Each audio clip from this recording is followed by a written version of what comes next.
We're up to mitzvah number 105. This is a really interesting mitzvah, and that is to give an annual donation to the temple coffers of a half shekel every year as part of the national census and as part of the national fundraising efforts. There's a mitzvah applied to men over the age of 20, military age men, to give a half shekel once a year to the temple coffers. And this serves both as a form of census. You count the coins, you know how many military age men you have, and the money is also pooled together to be used to buy sacrifices for the nation. Now, this is a silver coin, and it's first mentioned in the book of Exodus. It's used in the wilderness as a proxy for the people. You cannot count the nation per capita. If you do that, the Torah tells us it unleashes a plague. We don't count Jews 1, 2, 3, 4 per capita. In fact, David counted the people, and he brought about a plague. Instead, everyone gives a coin, and you count the coins, and the coins serve as a proxy. If you know how many coins you have, you know the population size. Now, how much is a half shekel? Today, of course, in Israel, the currency they use is called the shekel. It's actually not the shekel. It's called the new shekel because they had in the 80s a big inflation problem, and they got rid of their currency, and they went instead with the new shekel, not the old shekel, and not the ancient lira. It's a silver shekel. It is somewhere between 7.1 and 8 grams of silver, which is about a quarter of a troy ounce. And today, a troy ounce of silver is about $20. It's dropped. And therefore, the half shekel coin is about $5 worth of silver today. Now, incidentally, even though we don't have a temple and we don't have temple coffers and we don't have this annual fundraising for the temple, the prohibition against counting Jews is still true today. We're not supposed to count Jews for any purposes. So in fact, if you go to shul and they need a minyan, you don't count 1, 2, 3, 4, 5, 6, 7, 8, 9, 10 to determine if you have a sufficient quorum. Instead, what is commonly done, there's a verse that has 10 words, and you say, Hoshia es amecho varech es nachlasecho reim v'nasim ad olam. 10 words. You apply each one of those words on one of the participants in your potential minyan. And by doing that, you determine if you have a sufficient quorum. Now, what is done with this money that is raised? It is given to the Kohanim, to the priests who oversee the temple and its coffers, and it's placed in the temple coffers, and it is used for public sacrifices. There are, of course, sacrifices done in the temple. Most of them, you would imagine by volume, are brought by individuals. If you're an individual, there's a whole bevy of reasons why you could be required to bring a sacrifice. There are also optional, voluntary sacrifices, but there's also public sacrifices offered by the entire nation. And this annual fundraising that provides the funds to be used for the entire year's worth of sacrifices. Not only sacrifices, but other things needed for the temple and its running and sacrifices. So, for example, salt. All sacrifices are salted. Salt today, of course, is very cheap. In antiquity, it was much more expensive. Where is the money used to buy the salt from? It's from this fund. The wood for the fires atop the altar are purchased from these funds. The showbreads on top of the table, the barley offering on the second day of Pesach, the chametz offering, the shtei alechem of Shavuos, the red heifer. Of course, a red heifer is something that's needed for the entire nation. That is the primary ingredient used for the potion needed to render people who are ritually impure due to coming into contact with the dead, to render them pure. You need a red heifer. The scapegoat for Yom Kippur. On Yom Kippur, there's 2 identical goats. One of them is chucked off a cliff. That's the scapegoat. that is purchased with public funds. And then the crimson stringed. Now this list is courtesy of the Sefer Chinuch, the book that we are using to navigate through the mitzvos. And he tells us that the crimson stringed is also used, or was also purchased with this fund. Why do we need a crimson stringed? So the commentary in the bottom tells us that there are a variety of reasons why you would need a crimson string. This is a wool string dyed red. He tells us that for the red heifer, the primary ingredient, of course, is the ashes of the red heifer. But in that fire, there's a bundle consisting of other things, including a strip of red wool. On Yom Kippur, the temple process protocols call for 2 red strings, one of them that is placed in the temple, and one of them that is placed between the horns of the goat thrown off the cliff. Both of them would miraculously turn white to symbolize the Almighty's expiation of our sins. And again, those crimson strings are purchased with public funds. So we have a very interesting mitzvah. Every year, every adult male gives a coin, and that serves multiple purposes. It serves as a census to determine military age men, and the money is also pulled together to be used for public needs in the temple and sacrifices. Now the Sefer Chinuch, in every mitzvah, he offers a reason why we have this mitzvah, or at least a perspective on this mitzvah. And he points out there's something really unusual about this. If you want to fundraise, so you would imagine you'd be trying to get the maximum donation from every individual. So the rich people, maybe they could give a little bit more. The poor people, they could give a little bit less. But you would imagine you would try to get as much as you can from every individual. In this particular fundraising effort, it was a head tax. Everyone paid the same. This is not a progressive tax. The rich did not give any more. The poor gave no less. It was a head tax.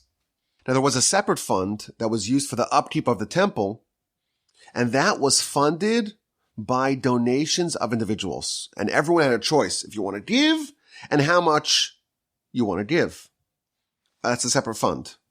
This is a head tax. Everyone gives the same amount.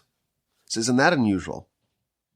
So the Sefer Chinuch explains that God wanted to benefit the Jewish nation and wanted to make sure that everyone has a portion in the public sacrifices that are given every day, every week, throughout the year. There's an effort to create equality so that everyone has a hand, everyone has a portion in these communal mitzvos. If you give, your half-shekel coin, again, today it's $5 worth of silver. It's not a lot of money. I imagine in antiquity, it was a bit more, relative to people's income. But if you give a small amount, a nominal amount to the temple, we would imagine that you gain some benefit for it. You're after all contributing towards a mitzvah. But you would think, or we would think, we would speculate, we would posit that the benefit that you accrue is equivalent to what you put in. So if you give a half shekel's worth of contribution towards this fund, then there's a certain half shekel value that you've contributed to the public, to the sacrifices. And there's one slice of all the efforts done by the public that is attributable to you. That's what we would have imagined. What the Sefer Chinuch is telling us is that that's not how it works. What you get is not something which is equivalent to what you put in. That's not how it works. Everything that this fund provides, all the mitzvos that it provides, accrues to the benefit of all the people who contributed in. And therefore, every individual, every day, there's the tamid sacrifices, the daily morning and afternoon sacrifices, a huge mitzvah. The extra sacrifices on Shabbos, all the other things that are done, all the mitzvahs done in the temple. Every individual who gives that small nominal donation has a part of this national effort. Now, the Sefer Chinuch, as he often does, he gives us a sampling of some of the mitzvos, or some of the laws of this mitzvah. And he tells us that during the month of Adar, that's when they would do the fundraising effort. That's when they would announce it's time for everyone to contribute their half shekel. But what if someone is destitute? They are impoverished. They are really poor. And they don't have a half shekel. Even the poorest of the poor is obligated to make this contribution. And if you don't have the money, you borrow from someone else. Or you sell your garment that's upon you and use the proceeds to pay for it. An incredible thing. Everyone's got to be part of this mitzvah, but everyone can give only once. If you're rich and you have the ability to give 500,000 half shekels, doesn't matter, you're entitled to give only once. And all adult males are obligated to give. And that's irrespective if they're a Kohen, a Levite, an Israelite, a convert. Everyone is obligated to give. The women and the children are not obligated to give, but if they want, they can. However, Gentiles, even though typically Gentiles can offer sacrifices in the temple, they're not allowed to contribute towards this fund. Now, this is applicable in temple times. Even in the diaspora, so if you lived in, Babylon, Persia, it's very far away from the land of Israel. If the temple is extant every year, you have to send in your half shekel. And if someone does not do it, then they are excluding themselves from the nation. And it's a very dangerous thing. We want to be part of the whole. There's safety in numbers.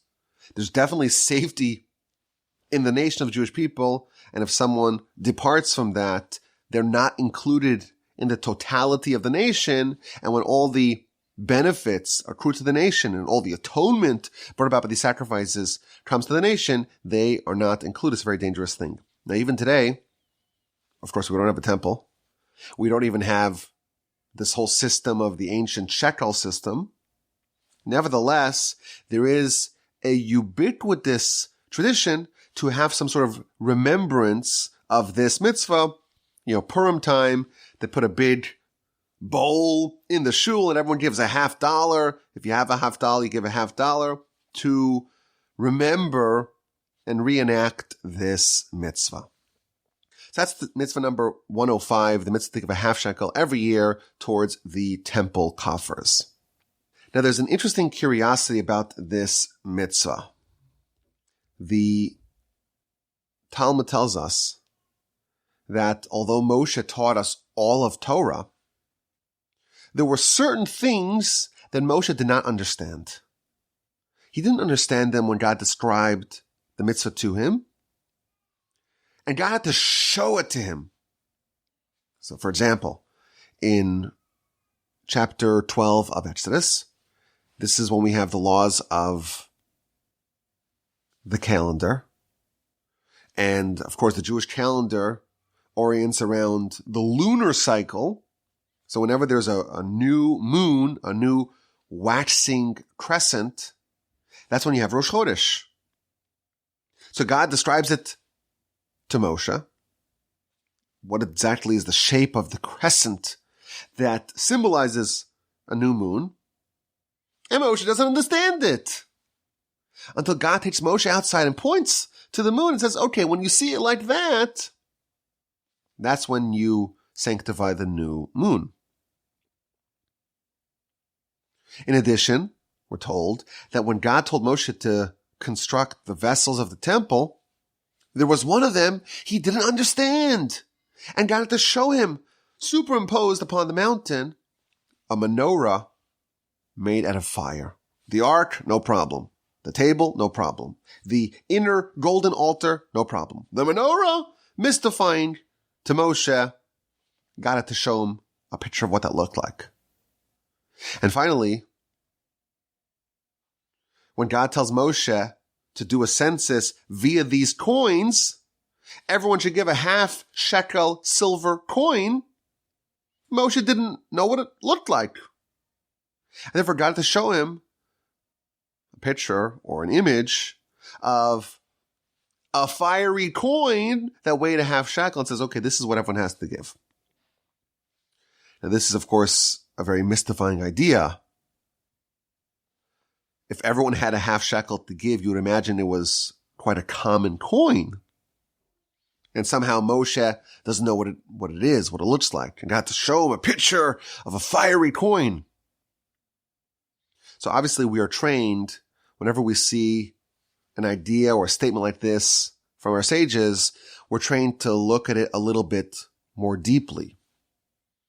Now there's something even more curious about it, and that is that the Zohar says that these three things that were beyond Moshe, he didn't understand it, are actually hinted to in his own name. Because Moshe, the way you spell Moshe in Hebrew is a mem and a shin and a hey, Moshe.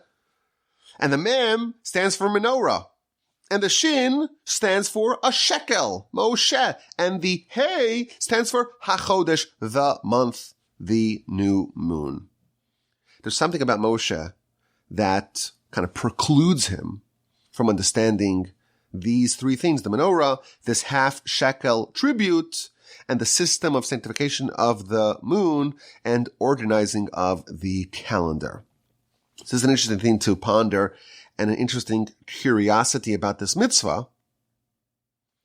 But perhaps the understanding of why Moshe did not understand the half-shekel, it's not because he didn't know what the coin looked like. He wasn't able to connect with this mitzvah because of his own greatness. Well, let me explain what I mean.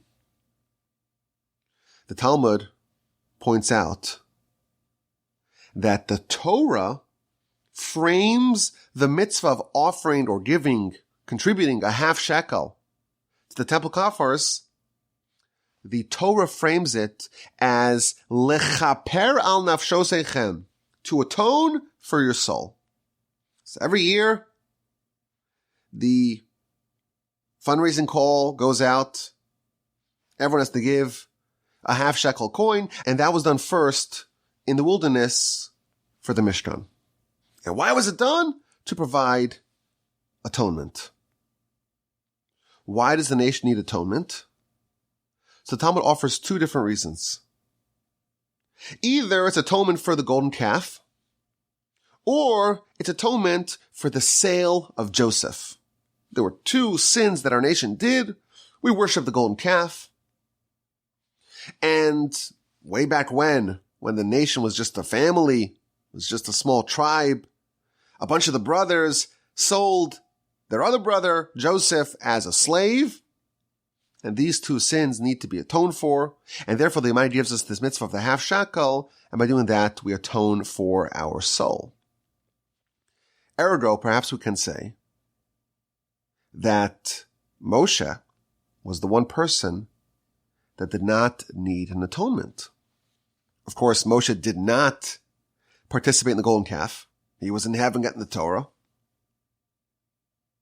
And therefore, regarding the one argument that this half-shekel was to atone for the golden calf, well, Moshe is not part of that. He doesn't need that atonement.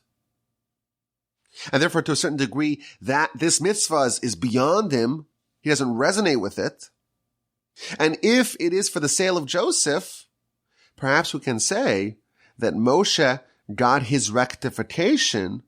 He personally atoned for his, so to speak, residual blame, if you will, for the sin of the sale of Joseph, when Moshe labored to make sure that the bones of Joseph are being restored and being brought back to the land.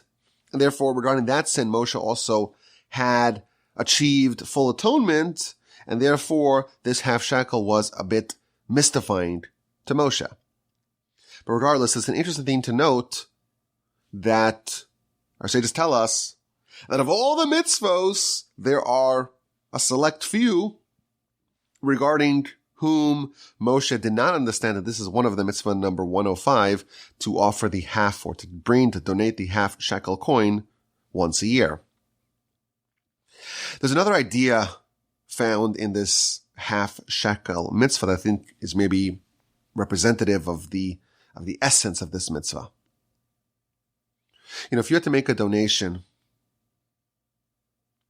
to the temple, to the tabernacle, to God, shouldn't it be something substantial? Why is it a half shekel? Couldn't it be a whole shekel? Wouldn't that be more fitting to get something complete, not a half of something? So the commentaries say something fascinating. They say that one of the themes of this mitzvah is to teach us about unity. We're one nation. Every individual is incomplete, is only a half. And therefore every individual, all they give is something which definitionally is incomplete, to symbolize that only when we unite together and everyone contributes their half, their small portion, only then can we do amazing things together. The idea of counting people, it's dangerous. It causes a plague. Why? Because when you count individuals per capita, every individual is separated into a single standalone unit. 1, 2, 3, 4, etc. If everyone is an individual at any juncture in time that is separated from the whole, they're divided and they're standing alone as an entity separate from the rest of the nation, that creates a certain degree of divisiveness where everyone can be existing away from the rest of the whole. And that is dangerous because then that individual is, for that moment, separated from the nation.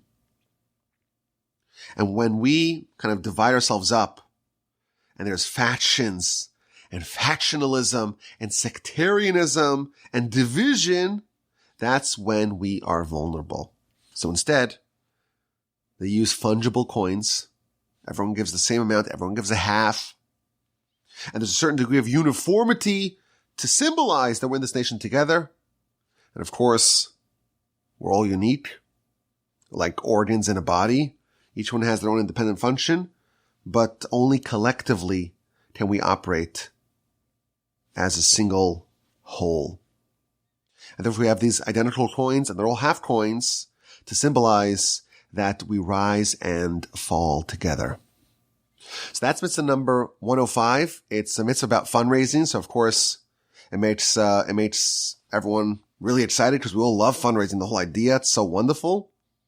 But also about sacrifices and public services, and of course, a proxy for a census. And this is mitzvah number 105, to give a half shekel towards the temple coffers every single year.